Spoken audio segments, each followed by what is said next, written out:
Welcome back, or welcome to the Mastering Remote Work in 2025 webinar series. Today is day 2.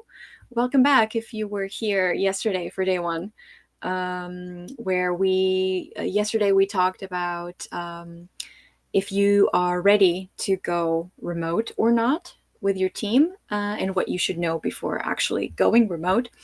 Today we will be talking about Remote 2.0. The new shape of remote, especially now for 2025, why your first attempt failed, and how to try again. So yesterday, day 1, was for teams and managers who hadn't exactly tried out remote models, more flexible work styles yet. It was an introduction to remote work, to implementing remote work. Today is more for teams that have already tried, but have had a less than good experience with remote work. So today we'll be looking at why that was and how we can try again and hopefully have better results this second time around. My name is Sofia. I'm the founder of Roomth, a web-based app, virtual office app for teams of all sizes. And Roomth I will also talk a little bit about at the end of today's presentation. So, shall we get started today with day 2? Let's go. Okay, so first let's go over the agenda. We will start with the beginning, which was, as I'm sure you all know, the beginning was the great remote experiment of 2020, where we were all forced to go remote, whether we wanted to or not. So we'll start with that. We'll discuss a little bit about that, and then why we returned to the office after that, the return to normal, and what exactly went wrong with most people and most organizations, most remote experiences, what went wrong and why. And then we will all together reach the conclusion that remote work does not work, and that will be the end of today's presentation. Just kidding, no. No, hopefully I can get you inspired to try again.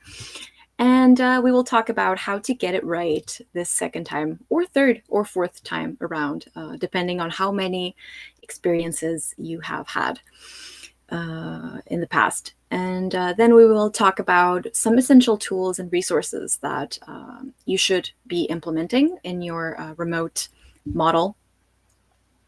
And I will be introducing my solution, Roomth. And we will then have a Q&A session, so please feel free. Well, thank you so much for joining. Please feel free to write any questions, any doubts you might have at any point of this presentation. Please feel free to write them out in the chat or in the Q&A section of this platform. Thank you so much, and let's go. So, newsflash, remote work is dead, done, over with, gone. And yeah, this is what we are looking at today. These days, these are the headlines. Every time you search about remote work, even if you don't search about remote work, this is pretty much all you see mentioning remote work, that it's dead, that it doesn't work, that it doesn't make any sense after COVID. We don't need it anymore. It was just an emergency measure. And Mr. Elon Musk hates hates remote work and says that it's morally wrong. And even Zoom and Grindr are ending their remote work models, and companies are predicting the imminent end of remote work. And oh yeah, 90% of companies say that they'll return to the office by the end of 2024, which is now. So yeah, this is the current state of the 2020 remote experiment. But what happened exactly? How was the great remote experiment of 2020? So what we saw was with the pandemic, the lockdowns, the stay home movement, it was all so sudden. We were all slapped in the face with this new reality that we had to get adjusted to. And there was the stay home movement. The lockdowns closed down a lot of businesses. Some of them, unfortunately, permanently got closed down because of this. There was mass panic. People went crazy. Businesses stopped. The economy stopped. It was just, it was a crazy year. It was a crazy year, to say the least. And we were all forced into a remote work model, a full remote work model for most of us, whether we liked it or not, and whether we were prepared to or not. So, why did we return to the office after the pandemic was done? Well, first of all, the pandemic revealed a lot of the hidden costs of remote work and remote work models. For example, not being face to face, not working face to face anymore with each other, not seeing each other every day, our coworkers, our leaders. Our team culture started deteriorating. There was a lot more of miscommunications and communication breakdowns. People were more burned out, also because of the blurred lines between personal life, between home life and work life, because there was no line anymore. People were working at home. And there was also challenges in training and mentoring because it was just that more difficult to reach your team, your people. And then we had the return to normal. After the pandemic restrictions got lifted, not just because of the challenges that we noticed during remote work, but also because we were also hungry in a way to get back to normal, hungry for that release of the restrictions, hungry for that face-to-face interaction and casual conversations that we were suddenly so deprived of during the pandemic. It was not just because of the hidden challenges of remote work, but also because we were hungry to get back to normal. So everybody suddenly wanted to go back to the office. And compared to what we experienced during this remote experiment, we saw the return to office as the return to more creativity, more casual conversations, more natural knowledge sharing. We associated that with being at the office. And not only that, but also the regaining of control, not just for the organizations themselves, but also for the employee, the individual, getting back to their life, their life before COVID, symbolize this getting back their own control over their life that everybody desperately needed. And of course, as for the organization, getting everyone back to the office symbolized, of course, more clear communication, but also more clear visualization of what everybody was doing, if everybody was working or not, monitoring everybody's productivity, everybody's progresses, and getting that consistent work schedule and accountability and collaboration that you could only, at least at this point, you could only get that from being at the office. So that is why we returned to the office. So what went wrong exactly and why? Well, a lot of people are very quick to judge and conclude that remote work just doesn't work, and it's just it is what it is, and it's not good. But there's a few things that I would like to have people not forget about. One of them is that we had a very, very sudden and unprepared transition when back in 2020. Managers lacked the training in remote leadership, virtual leadership, managing your team when your team is not right in front of you. Managers were not used to that. They didn't have the required and necessary training to do so. And the employees themselves were not well equipped to work from home when they never had to do so before the pandemic. Some of them didn't have the required internet access or the necessary technology to work from home, and they just weren't ready to tackle that. There were also no clear remote work policies or guidelines. Did your organization have clear remote work guidelines and policies before COVID? Because I know very few that did. It was very, very real time adaptation. And also, people were not mentally prepared to. There was no separation because until then, people went to work, they commuted to work, and there was that separation in time and in space between their personal life and their work life. And then suddenly, that separation was not there anymore, and people were not mentally prepared. Another thing that is very, very often not considered enough when pointing fingers and saying that remote work doesn't work. But yeah, this is not very often considered, but the pandemic had a huge, huge, huge mental toll on everyone, every single one.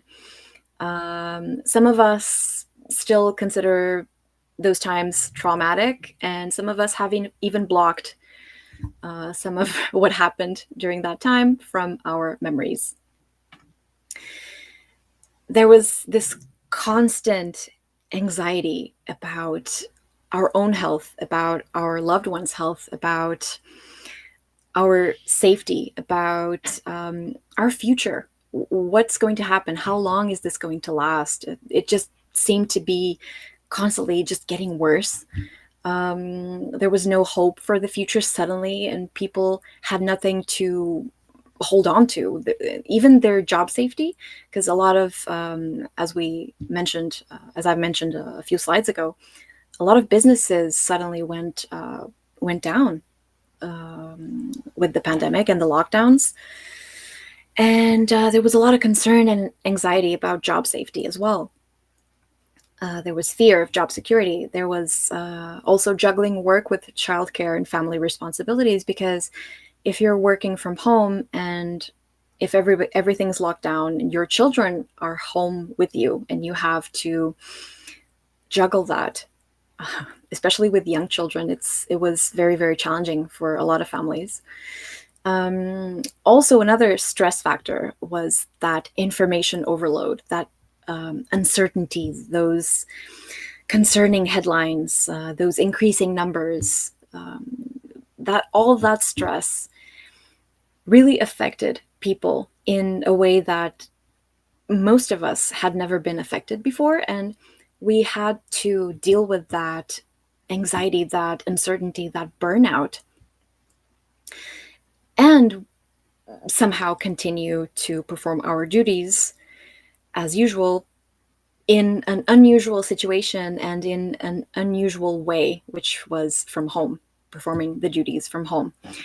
So those are some things that I would like people to consider a little bit more before just blaming everything on the remote work model itself, because yeah, this should not be ignored.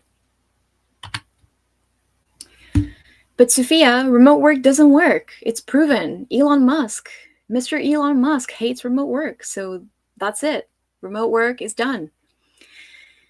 Well, let's talk a little bit about that. So, about Mr. Elon Musk's very, very, very straight and direct stance on remote work. To quote Mr. Elon Musk, if you don't show up, we will assume you have resigned. And yeah, that's a very, very, indeed, very straight stance, very direct stance on remote work. And there's a minimum 40 hours a week in office required before you even consider doing remote work. So if you want to work remotely, sure, but first you have to punch in those 40 hours a week first at the office on site. And all right, that remote work reduces the innovation, the productivity, and that physical presence is essential for the company culture. And oh, this one's a big one. Remote work is immoral. It's morally wrong because if factory workers, in this case Tesla, it's a manufacturing company, if factory workers can't work remotely, no one should. It's not fair for the factory workers. So yeah, uh, when someone as big as Elon Musk has this much of a direct stance on remote work, especially such a negative one, even those of us who have not yet had their remote work experiment or have not yet experienced remote work, it's it kind of takes away that motivation to try, doesn't it? And not only it's not only Elon Musk, but also other huge names like Amazon, for example, has given up on remote work. So during the pandemic, they allowed their employees to go remote.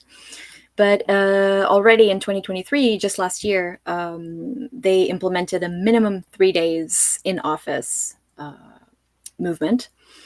And they threatened the workers, the staff, with termination if they chose to not comply with this return to office.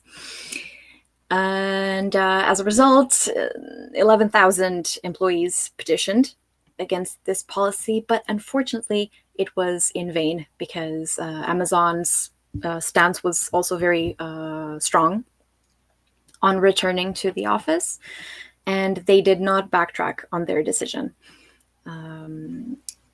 And they justified this decision. It was very interesting. They justified this decision on a few factors. Well, first of all, better collaboration, better teamwork in person compared to remote. Stronger learning and mentorship, faster decision making. There's no time lag when doing decisions. Stronger company culture, face to face as opposed to remote. And more innovation with face to face and informal interactions as well. And it's just easier to be face to face than remote. Those were some of the factors that they used to justify their return to office. As an impact, however, because of this very, very strong return to office new policy, they've also decided to implement office attendance tracking. And now they evaluate their employees based also on their office presence. The performance reviews are they're tied to the employee's actual office presence. And this has, as a result, obviously, increased the tension between leadership and the staff. Also, Amazon has been seeing a lot of disadvantage, a competitive disadvantage in terms of tech talent recruitment, because if you were here yesterday for day one, job seekers and job hunters are not just looking at flexible work options as a perk, but it's more than anything, it's more considered an essential now. And Amazon has decided to cut out that essential. So they have now a competitive disadvantage when hiring. And not only were some employees indeed terminated for not complying with the return to office policy, but some of them even resigned in protest. So that is how there's this big gap between what employees want and what employees consider essential, and what Amazon, and not just Amazon. Amazon is not the only culprit. A lot of companies suffer from this gap of understanding between what the employees want and need and what the company thinks is best for them. And what about Zoom? Zoom was the driving force behind the remote work movement back during the pandemic, but even Zoom has given up on remote work. So that is saying something, right? You must be thinking. Well, Zoom, yes, it was very shocking when Zoom announced that they would give up on remote work. They mandated a return to office at least 2 days a week to all their employees. And the CEO stated one of the reasons as working together face to face in the same space, physical space, creates more trust. And working in person has more collaboration benefits than remotely. A few of the challenges that led to this decision, analyzing Zoom's situation. So for the organization itself, they struggled to maintain the pandemic era momentum, the growth, the exponential growth that they saw, because before the pandemic, the reasons why you would need a video conferencing tool like Zoom were much more limited. But with the pandemic, everyone and their mother suddenly had this huge need for video conferencing tools for work and for other private reasons, for events as well. So they saw this huge growth during the pandemic. And then after things started dying down, so did their growth as a service, as an organization. So they struggled with that as well. And also, internally, they were relying a little bit too much on video meetings for their remote experiment. And they did admit that they needed to diversify a little bit more than just video meetings, because remote work is not just video meetings. And they did recognize that. So their conclusion was that hybrid is the future of work, and the future of remote work as well. Remember, if you were here yesterday, we talked about the spectrum of remote work, the flexibility spectrum. Full remote, which was what we were all experiencing during the pandemic, being on the most flexible end of the spectrum, and hybrid being more towards the middle. There's a little bit more structure, but there's still a lot of benefits of the flexible work style that can be reaped. And Zoom has recognized that hybrid, this middle of the spectrum work model, is indeed the future of work. Another thing is that not only Zoom as an organization and as a service, but challenges for the service in the eyes of the user. So for the user, Zoom fatigue, I'm sure you've heard that expression, became a very, very widespread phenomena, because not just Zoom internally, but also other people, actual users of Zoom, they were relying a little bit too much on Zoom meetings. So everything became a Zoom meeting, and people got Zoom fatigued. They got tired of using Zoom for everything, especially when they were not used to until then. And also with this increased demand for video meetings, conferencing tools, and remote work tools, the market became a little bit more saturated. Zoom saw this huge growth in the beginning because it already existed as a tool, as a service. But then the market started getting a little bit saturated because a lot of similar tools started popping up. And also the user engagement declined, not just because of that, but because slowly, we started going back to normal and offices reopened. So, what from these, what can we conclude? What are the common denominators? Company culture, communication, innovation, creativity, productivity, collaboration, trust, relationship building. These are all words that pop up a little bit too much. Not too much, but I'm sure they pop up if you ask anyone who's had a bad remote work experience. And I'm sure you, the viewer who is watching right now, who has had one or more failed or not as good remote work experiences, I'm sure you can look at the screen right now and you can identify at least two or three words that resonate with you and why your experience was not as good as it should have been. But is it really remote work's fault as a model itself? Is it really a failed model? Or, as the great Jeff Goldblum once said, we were so preoccupied with whether or not we could, we didn't stop to think if we should.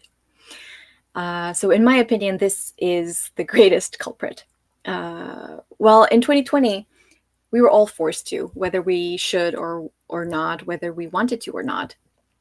But now that the pandemic is over, life is back to what we were used to, mostly. If you are still trying to go remote, and if you've had a failed experience,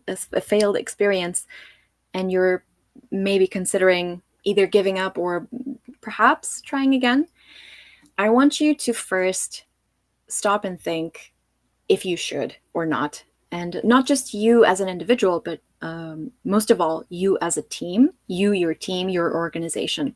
Should you go remote in the first place? So I'm sure you can recognize that some jobs are just simply not fit for remote at all. They're just not made for remote, like cooking meals, taking care of children, supervising children, performing surgeries. Not yet, at least. I'm sure technology is getting there sometime soon, perhaps, but not yet. Harvesting crops, drones are not able to yet. Some jobs and tasks are just not fit for a remote work model. So that is the first thing. But what about us for corporate, for office jobs, for teams that work in office? What about that? Well, there's tasks that are just not suited for remote work as well in the office, and there's tasks that are well suited indeed to be performed at home remotely. To look at a few, for example, managing in-office equipment obviously needs to be done in the office. Organizing in-person events, you need to be, if the event is going to be happening in person, you need to actually go there, take a look at the space, the decorations, all the necessary things for the event. For example, filing physical documents. If you need to be filing the physical documents, especially with it can be so it can be done from home. For example, you could just bring the physical documents home and organize them from home. Yeah, sure, it is possible, but it's not well suited because We have data security concerns, for example. And so these are some of the tasks and jobs that are just not well suited and should not be. If a lot of your tasks fall, or your team's tasks fall under these categories, you should just simply not, because you will be set up for failure. But if you or your team are not doing these kind of in-person tasks all day, every day, every single day, 365 days a year, then some of the tasks that you or your team perform are indeed, I'm sure, well suited to be performed remotely. For example, writing reports, doing market research, coding, programming, managing social media accounts, doing creative or editing work, writing emails, email correspondence, customer service, answering phone calls as well, data entry, data analysis. These are all tasks that can be well suited to perform remotely.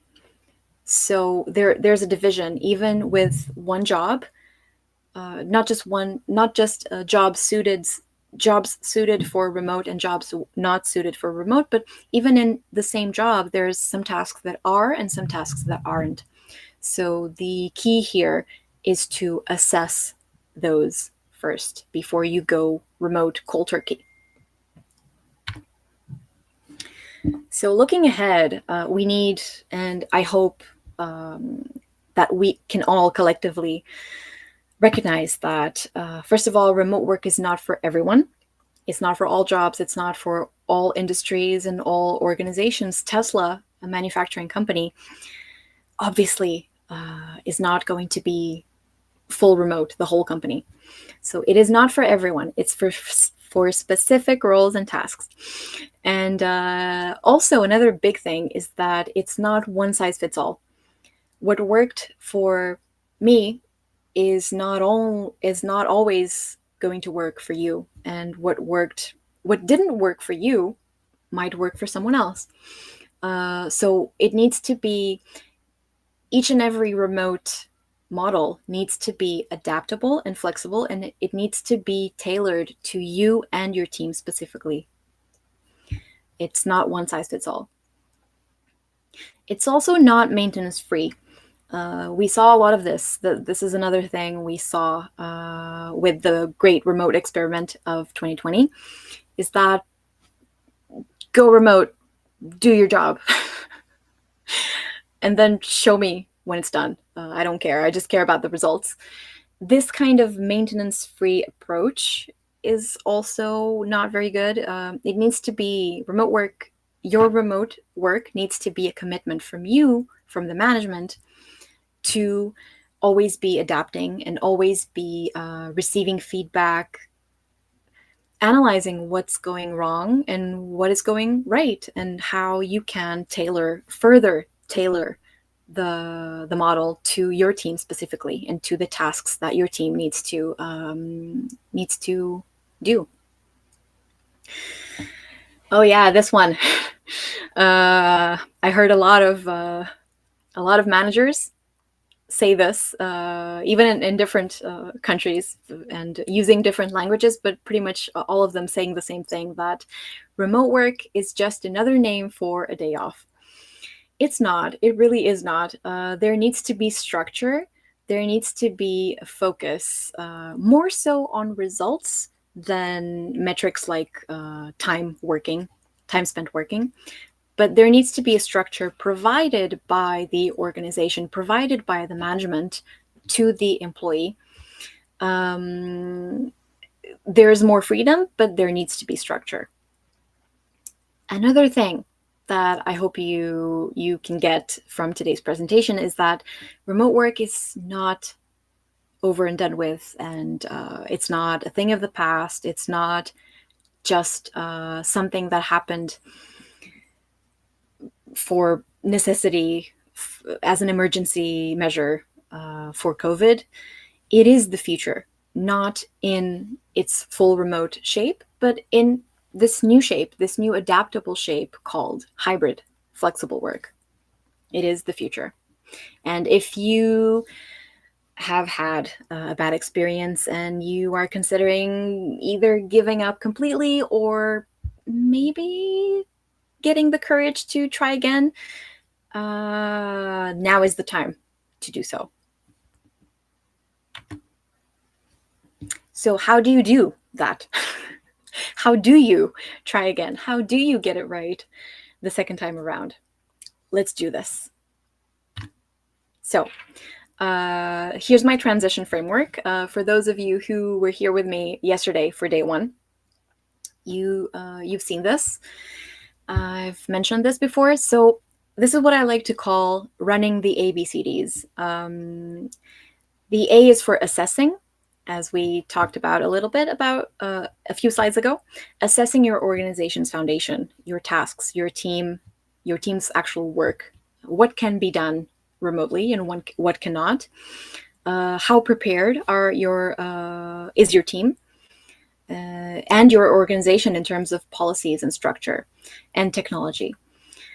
The B is for building a goal-aligned strategy. You build the strategy first with strategic objectives, and you plan in advance. How are you going to monitor?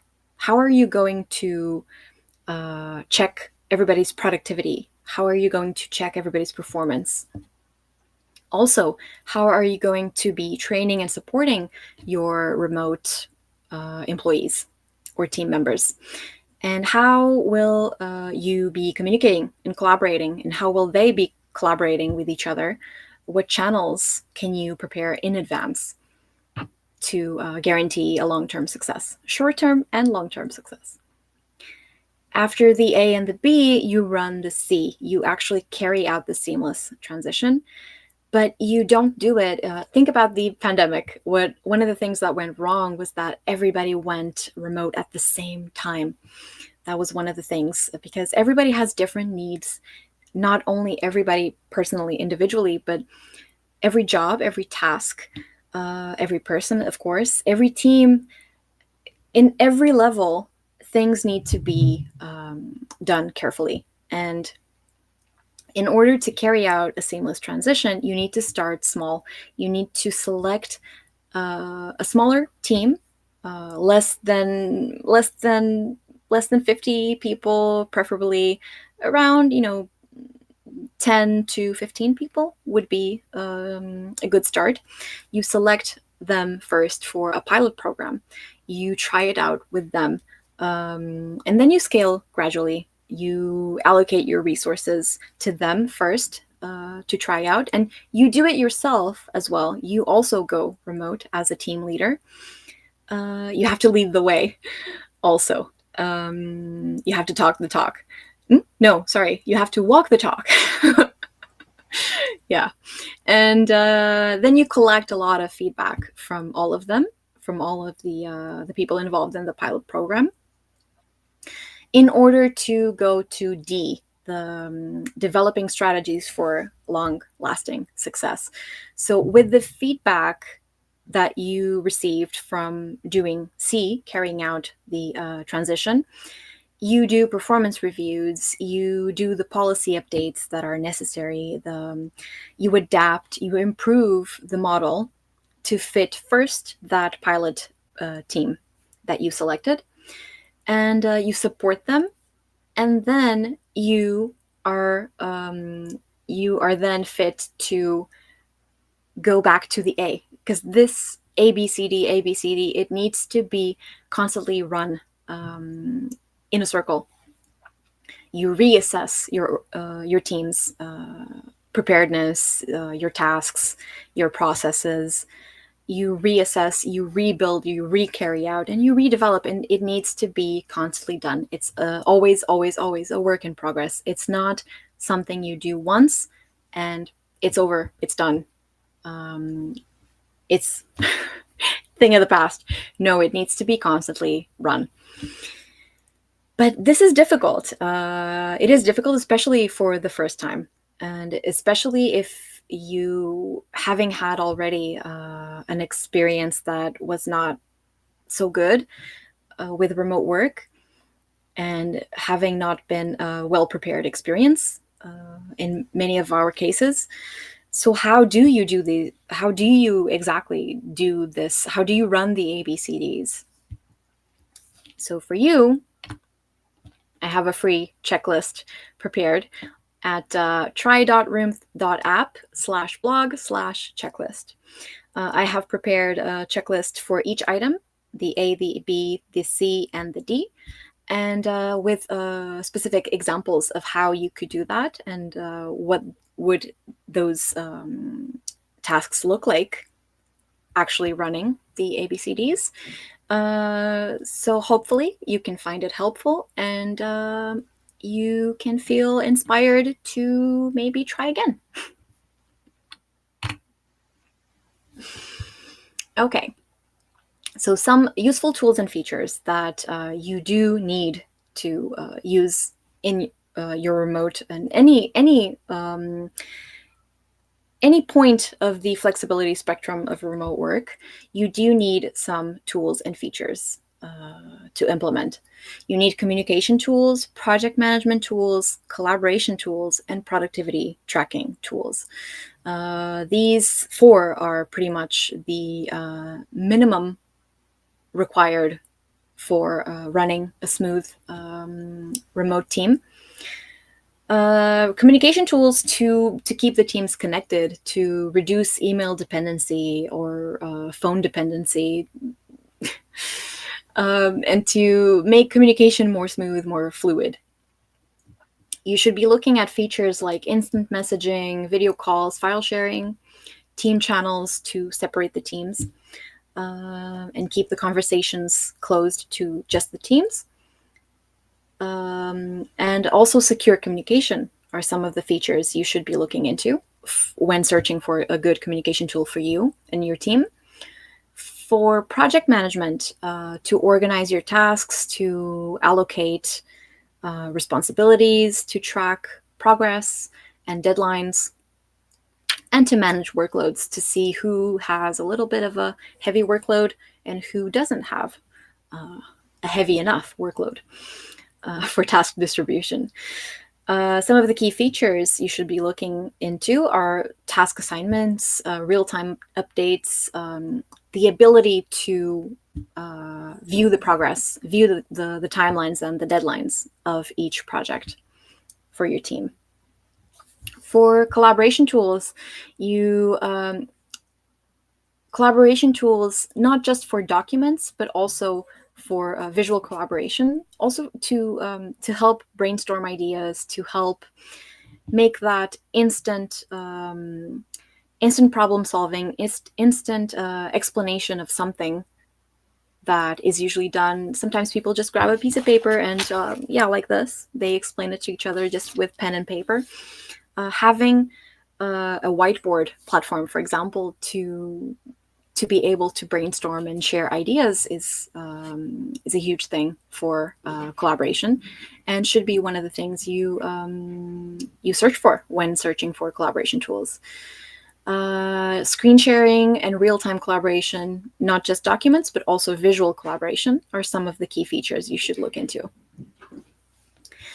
About productivity tracking, to help monitor the progress as well, to help monitor productivity, each employee's productivity, each team's productivity, and to prevent micromanagement, because a lot of this is not very often talked about, but a lot of the times micromanagement is just anxiety from the manager, because when the manager cannot see what is being done, what has already been done, what is still not touched yet, a lot of that anxiety creates micromanagement. And so having productivity tracking really does help prevent that. So you should be looking into tracking work hours, productivity goals, and some features to help you identify trends and run the ABCDs more smoothly. You get the feedback and you implement some improvements. So I'm sure you can see, I've written a few examples of each tool for each category, but I'm sure you can see that not many, if any, of these tools, very well-known tools, are listed in more than one category. So that is where Roomth comes in. So Roomth is the platform I founded, a web-based, for everyone, web-based virtual office platform that anyone can use. Teams of all sizes can use this, and they can communicate. Their management, collaboration, and tracking is possible in just a single application, web app. It's not, you don't need to download it. You can use it from your browser, any browser, from your phone, from your computer. Everybody can access. And it's also one of the main focuses when building Roomth is visibility. Make sure that everybody is as visible as they would be when working from a physical office. So you can see in this image, for example, that it's a virtual office in its in its oh, how do you say that in English? Sorry. In its literal, literal sense of the word, it is a virtual office. You can see who is in what desk doing what, who is taking a break, who is on the phone, who is having a meeting with who is up for a chat, who is doing a presentation, who is out of the office. And you don't have to contact them to know what they're up to. You can just see in one glance in one single platform. And of course, you can host events as well, as we are doing this webinar right now. You have instant messaging, video calls, file sharing, secure communication, all in one. You can get your real-time updates. You can just go over to your coworker's desk for 5 seconds and ask a question, instead of having to write an email or having to schedule a meeting. For collaboration, we have screen sharing, we have real-time collaboration tools other than that as well. For tracking, we have time card feature to track employee hours and to help you as well identify trends. And it's an all-in-one virtual workspace for teams. It's space without the distance, as I like to call it. It's your virtual space, your virtual HQ for you and your team, but in the metaverse and without all the distance. So what is it I hope that you got from today's presentation was that, first of all, your failed, quote-unquote failed, quote-unquote failed remote experience that you had, and many of us had, it was not your fault. And it was also not remote work as a model's fault. Remote work in itself is not inherently a failed model. We were just all in this big remote experiment together suddenly. We were not prepared. We were not ready. And that is one of the biggest reasons why many of us had bad experiences. But on a positive note, most of us had the same bad experience. Most of us hit the same walls. So we are now in the end of 2024, getting ready to enter 2025. We are more ready to tackle remote work differently, more prepared, and hopefully with better results.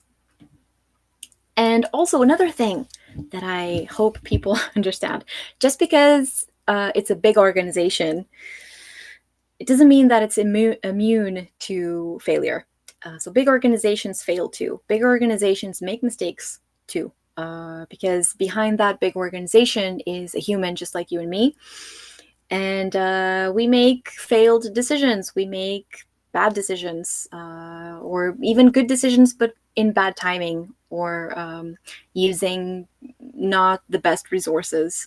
So even though, big organizations like Zoom and Amazon and Tesla, they are not immune to failures. And just because they gave up on remote, most of them haven't exactly given up on remote work itself. They gave up on full remote and shifted to hybrid. And just because, even if they had completely given up on remote, it doesn't mean that that is the right thing to do. It means that they have decided to do so. And we don't know yet if it's the right thing for them as well. Only time will tell. So another thing is that we need to reevaluate with our shared experience.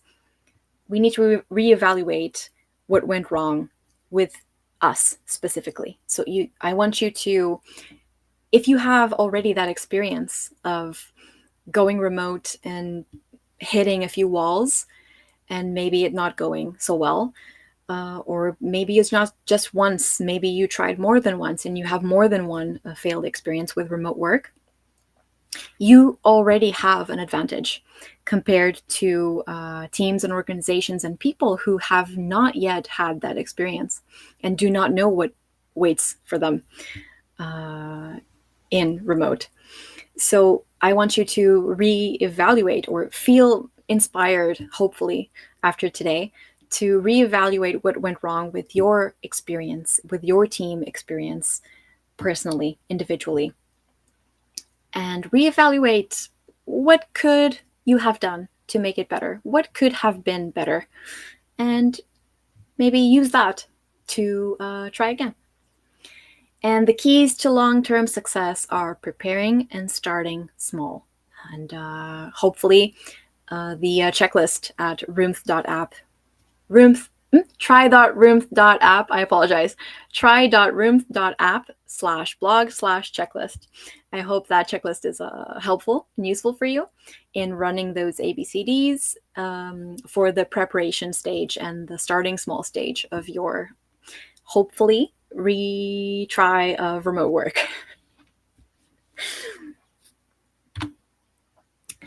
Yeah. And you can, of course, connect with me through Sofia at roomth.app, my email, or you can connect with me on LinkedIn as well.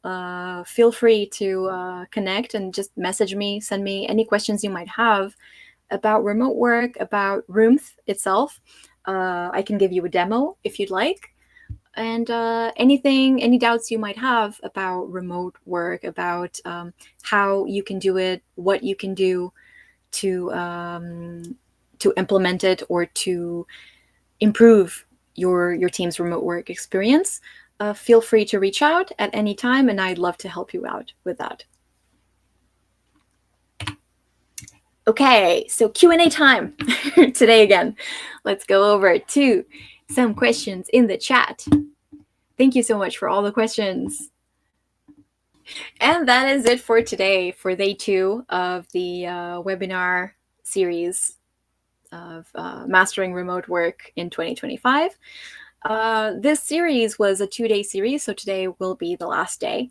But hopefully we have a lot of good things coming for the future, a lot of new, interesting, and exciting events coming. It's still in the plannings, but stay tuned. And I hoped that this presentation was, in this webinar series as a whole, was useful for you, and I hope you felt inspired to try and tackle remote work again. And hopefully I got you curious about Roomth, and which is free to try out, by the way. So please feel free to head over to try.roomth.app to try it out, and I hope to see you soon. Have a great day. Thank you.